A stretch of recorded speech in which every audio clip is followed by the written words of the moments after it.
Hello दोस्तों, कैसे हैं आप सभी। उम्मीद करते हैं कि आप लोग बहुत अच्छे होंगे। आप लोग को इस वीडियो में देखने को मिलेगा क्लास 10 के बायोलॉजी का 5 चैप्टर का ऑब्जेक्टिव क्वेश्चन, जो कि ऑब्जेक्टिव का इस चैप्टर के लिए पार्ट 2 है। तो आप लोग वीडियो में अंत तक बने रहिएगा। यदि जो वीडियो पसंद आता है तो इनको ऊपर एक लाइक कर दीजिएगा।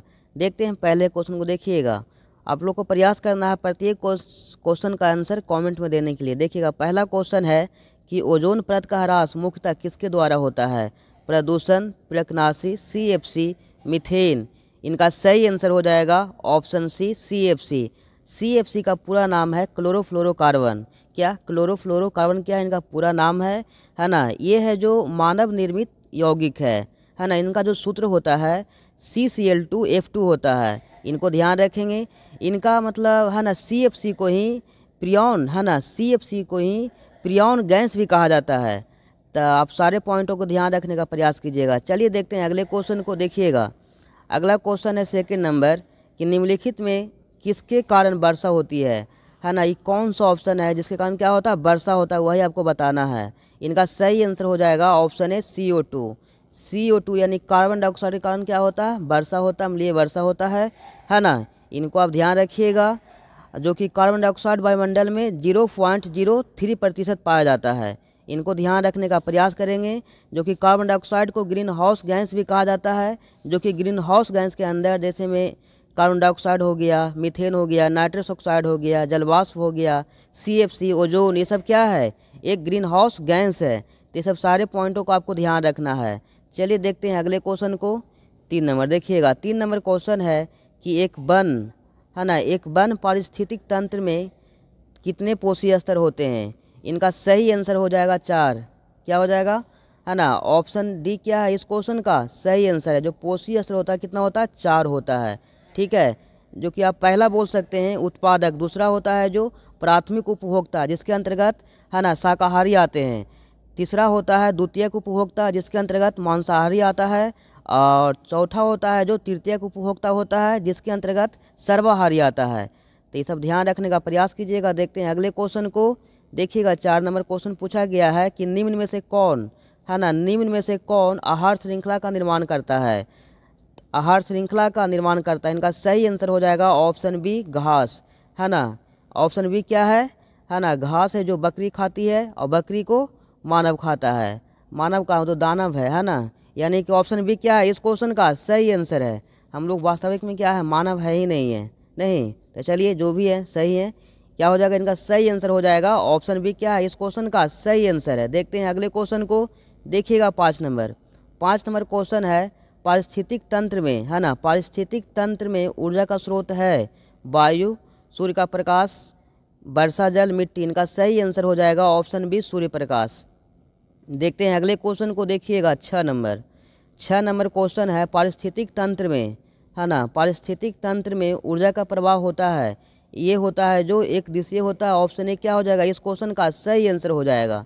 देखते हैं अगले क्वेश्चन को। 7 नंबर देखिएगा, 7 नंबर क्वेश्चन है कि मांसाहारी जीवों को कहा जाता है।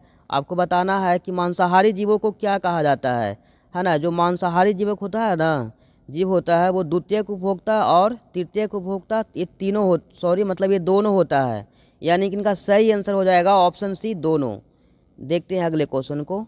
देखिएगा 8 नंबर, 8 नंबर क्वेश्चन है कि सूर्य के प्रकाश में उपस्थित परावैंगनिक किरणें मानव के लिए क्या है, लाभदायक है, हानिकारक है ना। ये दोनों है, इनमें से कोई नहीं। इनका सही आंसर हो जाएगा ऑप्शन बी, ये है जो हानिकारक है ना। परावैंगनिक किरणें के द्वारा मानव पे है जो जैसे नुकसान होता है, जैसे कि त्वचा कैंसर, आँखों में होता है प्रॉब्लम, जैसे मोतियाबिंद हो सकता है। तो बहुत सारे प्रॉब्लम है ना परावैंगनिक किरण से। तो इनको आप ध्यान रखिएगा। देखते हैं अगले क्वेश्चन को। देखिएगा 9 नंबर, 9 नंबर क्वेश्चन है कि ओजोन परत है ना, ओजोन परत के अपक्षय से कौन सी बीमारियां उत्पन्न होती है। त्वचा कैंसर, मोतियाबिंद, उत्परिवर्तन, जो कि ये तीनों होता है ना। इनका सही आंसर हो जाएगा ऑप्शन डी, इनमें से सभी। ऑप्शन डी क्या है इस क्वेश्चन का सही आंसर है। देखते हैं अगले क्वेश्चन को। 10 नंबर देखिएगा, यदि जो आप लोग को वीडियो पसंद आ रहा है तो इनको फ्रेंड के बीच शेयर जरूर कर दीजिएगा। देखते हैं 10 नंबर क्वेश्चन को। क्वेश्चन है कि एक वन पारिस्थितिक तंत्र में हिरन होते हैं है ना, प्रथम पोषी स्तर, द्वितीय पोषी स्तर, तृतीय पोषी स्तर, चतुर्थ पोषी स्तर। इनका सही आंसर हो जाएगा प्रथम पोषी स्तर। ऑप्शन ए क्या है इस क्वेश्चन का सही आंसर है। देखते हैं अगले क्वेश्चन को। 11 नंबर पूछा गया है प्राथमिक उपभोक्ता कहलाता है। आपको बताना है प्राथमिक उपभोक्ता किसको कहेंगे। आपको बताया गया था जो प्राथमिक उपभोक्ता है वो उसके अंतर्गत शाकाहारी आता है, यानी कि ऑप्शन ए क्या हो जाएगा इस क्वेश्चन का सही आंसर हो जाएगा, है ना। शाकाहारी है जो प्राथमिक उपभोक्ता के अंतर्गत आता है, और मांसाहारी है जो ये है जो द्वितीयक उपभोक्ता के अंतर्गत आता है। ये जो सर्वाहारी है ये है जो तृतीयक उपभोक्ता के अंतर्गत आता है। तो इनको आप ध्यान रखने का प्रयास करेंगे। देखते हैं अगले क्वेश्चन को। 12 नंबर है ना, प्रश्न है कि मनुष्य एवं तिलचट्टा निम्नलिखित में से किस श्रेणी के जंतु कहलाते हैं, है ना। किस श्रेणी के जंतु हैं ये, मनुष्य और हम लोग और तिलचट्टा, है ना, तिलचट्टा है जो। तो इनको आप बोल सकते हैं, है ना। 12 नंबर क्वेश्चन का आंसर हो जाएगा सर्वाहारी। क्या हो जाएगा सर्वाहारी, इनका सही आंसर हो जाएगा, जो कि ऑप्शन डी क्या है इस क्वेश्चन का सही आंसर है।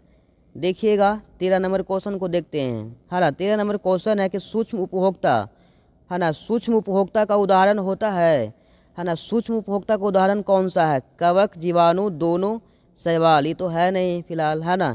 यानी कि जो कवक है और जीवाणु क्या है, ये है जो सूक्ष्म उपभोक्ता है। यानी कि आप बोल सकते हैं ऑप्शन सी क्या है इस क्वेश्चन का सही आंसर है। देखते हैं अगले क्वेश्चन को। देखिएगा 14 नंबर क्वेश्चन है कि घास के मैदान वाले, है ना, घास के मैदान वाले पारिस्थितिक तंत्र में आहार श्रृंखलाओं की संख्या कितनी होती है ना। 1, 2, 3, जो कि इनका 4 आंसर हो जाएगा। लेकिन ऑप्शन में 4 तो ऑप्शन है ही नहीं है ना। कितना हो जाएगा इसका आंसर 4 हो जाएगा। यानी कि आप बोल सकते हैं ये सारा ऑप्शन क्या है गलत है। इनका सही आंसर हो जाएगा 4 होता है। क्या इनका सही आंसर हो जाएगा 4। इनको आप ध्यान रखिएगा। देखते हैं अगले क्वेश्चन को। देखिएगा 15 नंबर क्वेश्चन है कि आहार श्रृंखला के विभिन्न स्तरों को क्या कहा जाता है। आहार श्रृंखला के विभिन्न स्तरों को क्या कहा जाता है, उत्पादक, उपभोक्ता, पोषी स्तर, है ना, अपमार्जक। इनका सही आंसर हो जाएगा ऑप्शन सी पोषी स्तर कहलाता है। ठीक है, ऑप्शन सी क्या है इस क्वेश्चन का सही आंसर है। देखते हैं अगले क्वेश्चन को। 16 नंबर देखिएगा। 16 नंबर क्वेश्चन है कि ग्लोबल वार्मिंग, है ना, ग्लोबल वार्मिंग के लिए उत्तरदायी गैस कौन है। इनका सही आंसर हो जाएगा CO2 कार्बन डाइऑक्साइड, है ना, CO2 कार्बन डाइऑक्साइड। इनको आप ध्यान रखने का प्रयास कीजिएगा। देखते हैं अगले क्वेश्चन को। 17 नंबर देखिएगा। क्वेश्चन है कि ओजोन परत पाई जाती है, ओजोन परत पाई जाती है, ये है जो पाया जाता है ना, स्ट्रेटोस्फेयर में। ऑप्शन ए क्या है इस क्वेश्चन का सही आंसर है। देखते हैं अगले क्वेश्चन को। 18 नंबर क्वेश्चन है कि ओजोन परत, है ना, ओजोन परत किस हानिकारक, है ना, हानिकारक विकिरण से पृथ्वी को सुरक्षा प्रदान करती है। ये है जो सुरक्षा प्रदान करता है पराबैंगनी विकिरण से। ऑप्शन सी क्या है इस क्वेश्चन का सही आंसर है। देखते हैं 19 नंबर क्वेश्चन को। देखिएगा क्वेश्चन है 19 नंबर के निम्न में से कौन है जो गंगा प्रदूषण के लिए उत्तरदायी नहीं है ना। गंगा में मछली पालना, गंगा में अधजले शव को बहाना, है ना, गंगा में कपड़ों को धोना, गंगा में रासायनिक अपशिष्ट उत्सर्जन करना। इनका सही आंसर हो जाएगा इन चारों ऑप्शन के अनुसार ऑप्शन ए क्या है इस क्वेश्चन का सही आंसर हो जाएगा गंगा में मछली पालना। देखते हैं अगले क्वेश्चन को। देखिएगा 20 नंबर क्वेश्चन है कि ओजोन के एक अणु में, है ना, ओजोन के एक अणु में ऑक्सीजन के कितने परमाणु होता है। ऑप्शन है 1, 2, 3, 4। इनका सही आंसर हो जाएगा ऑप्शन सी 3, है ना। ओजोन के एक अणु में ऑक्सीजन का 3 परमाणु होता है, जो कि इनका ओजोन का, है ना, सूत्र होता है जो O3 होता है। तो हमें उम्मीद है कि आप लोग को ये वीडियो पसंद आया होगा। तो फिर आपसे बातें करते हैं अगले वीडियो में। तब तक के लिए जय हिंद।